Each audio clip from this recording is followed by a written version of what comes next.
Oke, ketemu lagi dengan saya Ignatius Aryano Putranto, dosen program studi akuntansi Fakultas Ekonomi Universitas Sanata Dharma Yogyakarta. Kali ini saya mau membagikan beberapa rangkaian video yang berisi tentang materi sistem informasi manajemen seperti video-video yang sebelumnya. Nah, tetapi yang kali ini yang akan saya bahas adalah materi SIM chapter 9 menurut bukunya Loudon ya, Managing Digital Forms. Dan di chapter 9 itu judulnya adalah Achieving Operational Excellence and Customer Intimacy, Enterprise Applications. Jadi nanti di bab ini beberapa rangkaian video yang akan saya bagikan untuk bab ini akan banyak mendiskusikan tentang enterprise application atau kalau kita sering mengenal istilah ERP software ya, Enterprise Resource Planning Software. Contohnya adalah software SAP, System Application and Product. Nah, kenapa judulnya ini? Karena secara karakteristik enterprise application itu dibuat dalam rangka untuk yang pertama adalah menjamin perusahaan itu mampu mencapai operasional yang excellent ya. Perusahaan mampu mengefisienkan proses bisnis, kemudian mampu mengurangi biaya yang muncul dan lain sebagainya. Ya, itu adalah arah operational excellence. Kemudian yang kedua dari enterprise application ini juga sebenarnya yang diharapkan adalah perusahaan dapat meningkatkan customer intimacy. Ya, perusahaan dapat meningkatkan kedekatan mereka dengan pelanggan. Nah, maka nanti beberapa video, paling tidak ya ada 4 atau 5 video akan berbicara tentang hal itu. Oke, ini tujuan pembelajarannya, learning objektifnya yang mau dicapai ada 4 hal. Yang pertama adalah how enterprise system help business achieve operational excellence. Bagaimana sih caranya enterprise system itu dapat membantu perusahaan, ya dapat membantu organisasi bisnis dalam mencapai operasional yang excellent, operasional yang baik, ya, yang mampu menjamin terjadinya efisiensi proses bisnis, cost reduction, dan lain sebagainya. Itu tujuan yang pertama.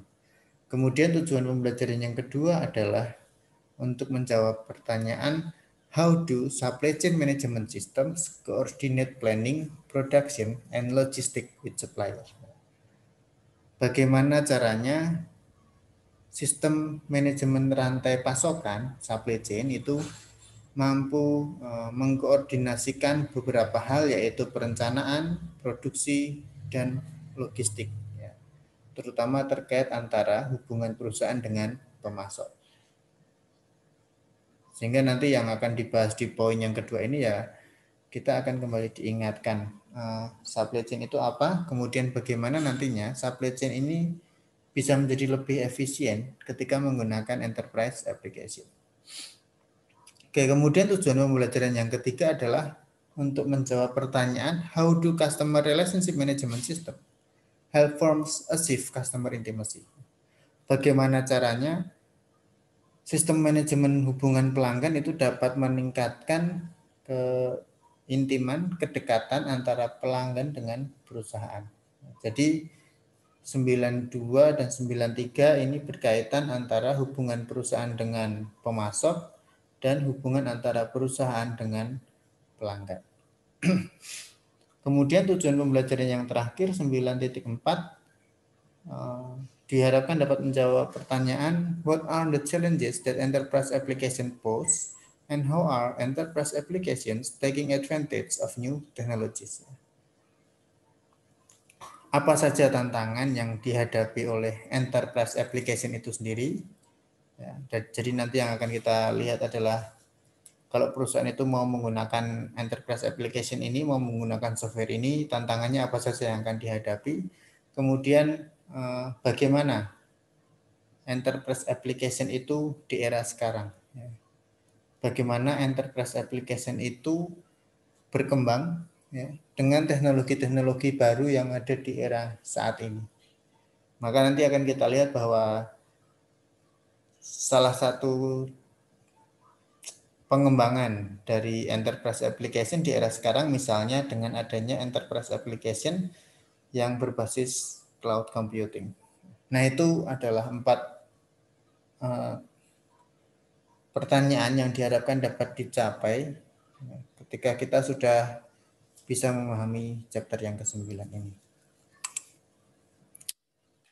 Oke, sebelum masuk ke materi, saya mau menyampaikan beberapa hal mengenai kasus pembuka dari chapter ini. Jadi kalau kita lihat dari bukunya Loudon, untuk yang chapter 9 itu yang dijadikan sebagai opening case-nya adalah apa yang dialami oleh Avon. Ya, Avon kita tahu adalah perusahaan kosmetik ya, penyedia alat-alat kecantikan. Maka judulnya di sana adalah Avon Beautifies Its Supply Chain. Ya, jadi Avon mempercantik rantai pasokan mereka. Ini judulnya menarik, kenapa? Karena memang Avon itu kan perusahaan kecantikan gitu ya. Tetapi nanti yang akan kita lihat adalah bahwa Avon ini menyadari bahwa mereka perlu melakukan perombakan, mereka perlu melakukan penyesuaian dalam supply chain mereka dengan menggunakan teknologi untuk menjawab tantangan zaman di mana perusahaan mereka semakin berkembang. Maka judulnya Avon Beautifies Its Supply Chain. Oke, saya mulai dari company's background ya, latar belakang perusahaan dulu. Dari artikel itu disebutkan bahwa Avon is the oldest beauty company in the United States. Jadi Avon ini adalah perusahaan kecantikan yang paling tua di Amerika Serikat. Dan kemudian mereka juga dianggap sebagai the world's leading direct seller of beauty and related products. Mereka mendapat predikat sebagai perusahaan yang paling unggul di seluruh dunia dalam hal penjualan alat-alat kecantikan, ya, produk-produk dan alat kecantikan. Kenapa bisa dikatakan the world leading direct seller? Karena faktanya, ya, menurut data dari kasus itu, Avon ini menjalankan atau memiliki sales representatif independen sebanyak 6 juta sales representatif di 143 negara dan dengan pendapatan tahunan lebih dari 8 triliun US dollar. Ya, jadi bisa kita bayangkan how big the Avon is gitu ya. Seberapa besar perusahaan Avon ini. Dan ternyata perusahaan yang sudah established, yang sudah berdiri sekian lama, ternyata juga perlu menyesuaikan diri dengan perkembangan zaman, sehingga mereka juga perlu menerapkan teknologi informasi dalam proses bisnis mereka. Oke, ini latar belakang perusahaannya, informasi mengenai Avon yang perlu kita ketahui. Nah, kemudian di bagian berikutnya yang mau saya sampaikan adalah bagaimana sih proses bisnis yang mereka jalani. Ya. Saya meng-highlight beberapa hal terkait dengan proses bisnis mereka. Yang pertama, Avon launches marketing campaigns with fresh products and promotions every few weeks. Jadi Avon ini rutin dalam meluncurkan promosi-promosi mereka, ya, dengan barang-barang yang selalu baru. Itu bahkan bisa dikatakan dilakukan setiap minggu gitu ya. Jadi mereka konsisten untuk selalu mengenalkan produk baru mereka, mengenalkan promosi-promosi mereka setiap minggunya secara berkala kepada pelanggan mereka, sehingga pelanggan bisa selalu tahu update produk dan promosi-promosi apa yang sedang mereka tawarkan.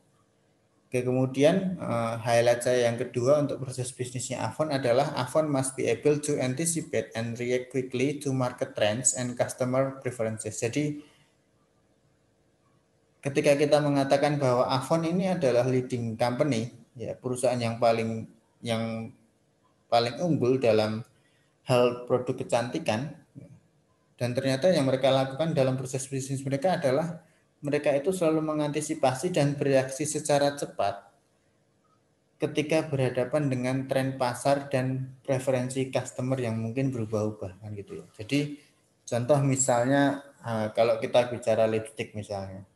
Zaman dulu lipstik hanya ada warna merah kan gitu ya. Kemudian ternyata trennya bergeser, lipstik itu mulai ada warna ungu, warna orange dan lain sebagainya. Nah, ketika muncul tren pasar seperti itu, Avon selalu berusaha untuk mampu mereaksi secara cepat. Artinya, ketika tren itu mulai bergeser dari warna yang konvensional ke warna-warna lain, mereka juga berusaha menyesuaikan diri dengan hal itu. Sehingga customer itu akan selalu menjadikan Avon sebagai apa ya, bisa kita bilang sebagai rujukan pertama kali lah kalau mau bicara tentang produk kecantikan yang sedang tren saat itu.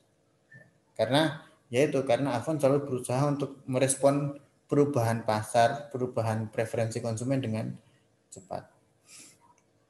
Kemudian yang ketiga yang menarik bagi saya terkait dengan proses bisnisnya Avon adalah Avon processes 50,000 orders each day and there is little margin for error. Ya, jadi Avon itu memproses 50.000 pesanan setiap hari. Bisa dibayangkan setiap hari ada pesanan segitu banyak, itu yang diproses oleh Avon. Dan mereka berusaha untuk meminimalkan tingkat kesalahan yang terjadi. Ya, ini tentu bukan hal yang mudah untuk dilakukan, ya. Tetapi ini yang menjadi bagian proses bisnis mereka. Ya. Memproses sekian banyak pesanan, di sisi yang lain mengupayakan agar tingkat kesalahan yang terjadi itu seminimal mungkin. Sehingga akhirnya para customer itu masih akan tetap selalu percaya untuk menjadikan Avon sebagai referensi utama mereka kalau mereka mau membeli alat-alat kecantikan. Oke, kemudian poin berikutnya yang saya tertarik, saya highlight dalam hal proses bisnisnya Avon adalah Avon's warehouses must stock the items customer want and deliver them quickly, often to remote locations around the globe. Tadi kita tahu bahwa Avon itu setiap harinya memproses 50.000 pesanan. Nah, maka kalau ada pesanan segitu banyak, ya, berarti gudangnya Avon itu harus mampu menyediakan barang-barang yang dibutuhkan customer dan harus bisa mereka distribusikan secara cepat. Karena Avon sadar bahwa customer itu kan pengennya barang yang mereka pesan segera sampai kan gitu ya. Apalagi di sini disebutkan often they deliver the items to remote location around the globe. Artinya adalah customernya Avon itu nggak hanya di Amerika doang gitu loh. Hampir di seluruh penjuru dunia itu ada. Dan meskipun customernya itu juga ada di berbagai negara, Avon juga selalu berusaha untuk mampu mendistribusikan barang-barang itu, pesanan-pesanan customer secara cepat, sekalipun harus ke negara-negara lain di luar Amerika Serikat. Ini menjadi komitmen mereka sebagai bagian dari proses bisnis yang mereka lakukan. Sehingga karena mereka mampu melakukan beberapa hal ini, ya akhirnya kita tahu bahwa Avon adalah leading company in the context of direct seller of beauty product. Nah, terus bagaimana kondisi mereka sekarang terkait dengan aktivitas bisnis mereka? Di artikel disebutkan Avon had recently expanded operations in Europe, Middle East, and Africa, but there was no central planning function responsible for demand, inventory, and supply planning across the enterprise. Jadi kondisinya tuh Avon kemudian sadar bahwa mereka harus ekspansi, ya, dan mereka pun melakukan ekspansi gitu ya, memperluas areanya, memperlebar sayapnya tidak hanya di Amerika doang, mereka juga ekspansi ke Eropa, ke Timur Tengah dan Afrika. Tetapi masalahnya adalah ternyata ketika mereka sudah melakukan ekspansi seperti itu, Avon tidak punya fungsi yang khusus bertanggung jawab terhadap perencanaan, terutama di posisi sentralnya kan gitu ya. Padahal kondisinya kan Avon ini sudah buka kantor di berbagai benua tadi, ya, tetapi ternyata tidak ada fungsi khusus yang bertanggung jawab terhadap perencanaan dari sisi pusatnya kan. Oke, Oke, kemudian kondisi yang berikutnya adalah production planning at Avon's three factories in Germany, United Kingdom, and Poland was highly manual, inflexible, and incapable of supporting Avon's growth in new markets. Kondisi yang kedua adalah perencanaan produksi yang dilakukan Avon di 3 pabrik mereka. 3 pabrik itu tersebar di Jerman, Inggris, dan Polandia, ternyata masih dilakukan secara manual, ya, proses perencanaan produksinya. Kemudian selain itu juga masih dirasa tidak terlalu fleksibel dan tidak mampu untuk mensupport pertumbuhan proses bisnis Avon di pasar-pasar yang baru seperti yang tadi sudah saya sampaikan. Jadi di sini terlihat ada suatu masalah gitu ya. Avonnya sudah melakukan ekspansi, tetapi ternyata by sistem mereka itu supportnya belum terlalu optimal. Ya. Ada yang masih manual, kemudian tidak mampu untuk mensupport penjualan di berbagai negara tersebut dan lain sebagainya. Nah ini kondisi yang tidak menguntungkan bagi mereka tentu saja. Nah terus apa yang mereka lakukan? Solusi apa sih yang akhirnya mereka ambil? Akhirnya mereka mengimplementasikan enterprise application, enterprise software yang mereka menggunakan GDA software untuk membuat perencanaan secara terpusat terkait dengan permintaan dan inventory gitu ya. Karena begitu kalau perusahaan kita punya berbagai cabang di berbagai negara, idealnya ada sistem perencanaan yang terpusat sehingga bisa langsung di-maintain dengan baik perencanaan seperti apa yang akan dilakukan.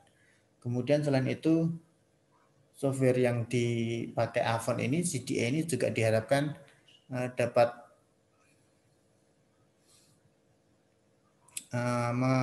mengefisienkan proses supply ya, di antara perusahaan-perusahaan Avon secara global. Nah, kenapa sih Avon memutuskan untuk menggunakan software GDA ini, menggunakan Enterprise Application GDA ini? Yang pertama, manfaat dari GDA software ini adalah helps Avon achieve consistent forecast accuracy. Jadi Avon tahu bahwa yang namanya planning itu juga ada unsur forecast-nya. Ya, ini kalau bagi mahasiswa angkatan 2019 sudah memperoleh mata kuliah manajemen operasi, di dalamnya kan ada materi tentang forecast ya. Bagaimana perusahaan bisa membuat semacam proyeksi untuk periode ke depan terkait dengan beberapa hal yang akan mereka lakukan, misalnya forecast terkait dengan forecast penjualan, ya, forecast permintaan dan lain sebagainya. Nah, Avon menyadari bahwa forecast itu penting, ya, maka mereka tahu bahwa ketika mereka menggunakan enterprise software ini, salah satu manfaat yang bisa diambil adalah softwarenya GDA ini mampu membantu Avon untuk selalu melakukan forecast yang akurat. Nah, forecast yang akurat ini menjadi sangat penting karena kalau perusahaan mampu membuat prediksi, mampu membuat proyeksi secara akurat, maka mereka akan bisa mengambil beberapa kebijakan-kebijakan operasional yang penting, ya, dan kebijakan itu juga akan menjadi jauh lebih akurat. Oke, kemudian yang kedua, manfaat atau kelebihan dari GDS software yang dirasakan Avon adalah helps companies make intelligent and profitable distribution decisions. Ya, jadi keputusan lain yang mungkin bisa diambil secara optimal ketika menggunakan enterprise application ini adalah terkait dengan proses distribusinya. Ya, perusahaan bisa tahu proses distribusi seperti apa yang mampu menguntungkan bagi Avon itu sendiri. Nah, itu manfaat yang kedua. Kemudian manfaat yang ketiga, software ini mampu membantu perusahaan dalam mengurangi jumlah persediaan serta mampu mengurangi cost yang harus dikeluarkan oleh perusahaan, ya, meningkatkan customer service, ya, meningkatkan layanan perusahaan terhadap pelanggan, ya, serta membuat perusahaan mampu lebih beroperasi secara responsif.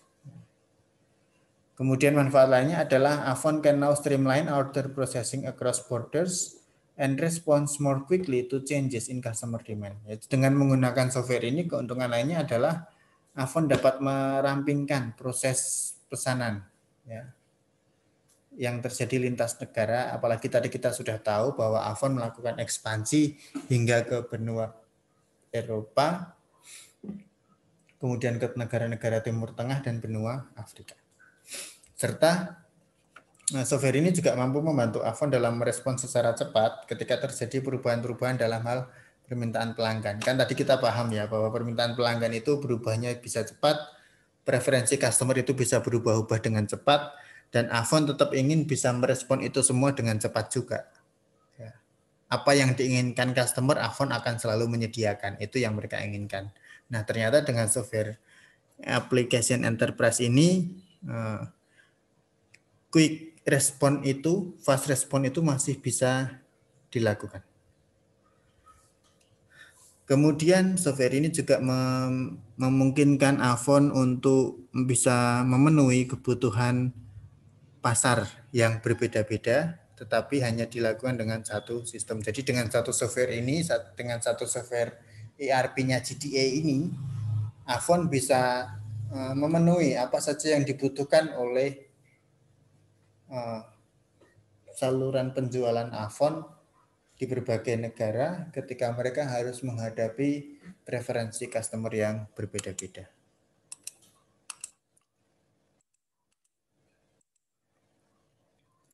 Nah, artinya apa? Dari kasus ini, dari kasusnya Avon, kita bisa tahu bahwa perusahaan itu sekarang bisa menggunakan satu software yang namanya Enterprise Application, di mana software ini mampu memberikan banyak manfaat bagi perusahaan, terutama dalam hal menjamin terjadinya proses bisnis yang lebih efisien dan efektif, termasuk misalnya dalam hal mengurangi cost yang biasanya dikeluarkan oleh perusahaan. Nah, maka sebagai penutup dari kasus ini, yang mau saya sampaikan, ini bagian terakhir dari case-nya.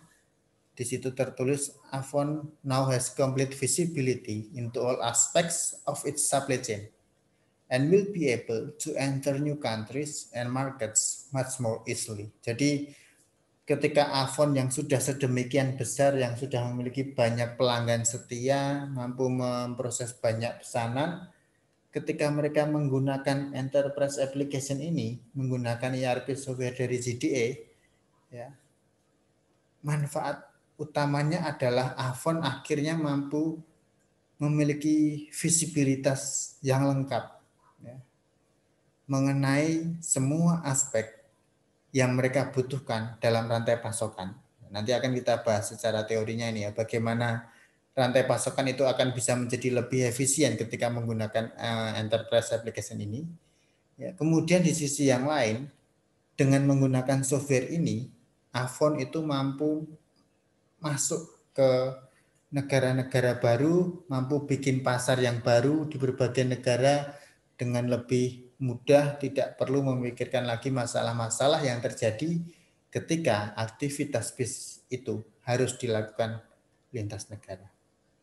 Jadi untuk mengakhiri kasus ini, saya mau menyampaikan bahwa dari kasus Avon ini, kita menyadari bahwa enterprise application, software ERP itu memiliki banyak manfaat bagi perusahaan. Itulah kenapa di era sekarang semakin banyak juga perusahaan-perusahaan yang menggunakan ERP ini. Dan bagi mahasiswa akuntansi, kemampuan untuk memahami penggunaan software ini menjadi sangat penting. Itulah kenapa di kampus kami juga menyediakan pelatihan SAP bagi mahasiswa akuntansi, karena sekarang kemampuan menggunakan software SAP atau ERP atau Enterprise Application ini menjadi syarat wajib bagi lulusan akuntansi ketika akan bekerja di perusahaan. Oke, mungkin video yang pertama ini berhenti sampai di sini dulu karena memang yang mau saya sampaikan adalah kasus pembuka terkait dengan perusahaan yang menggunakan enterprise application, sehingga harapannya dengan kasus pembuka ini dapat memberikan gambaran bagi teman-teman atau bagi siapapun yang menyimak video ini mengenai enterprise application itu sendiri. Nah, setelah ini masih ada beberapa video lagi yang akan berisi mengenai konsep-konsep dalam enterprise application. Oke, cukup sampai di sini. Terima kasih sudah menyimak video ini. Jangan lupa dipantau terus untuk video-video yang berikutnya.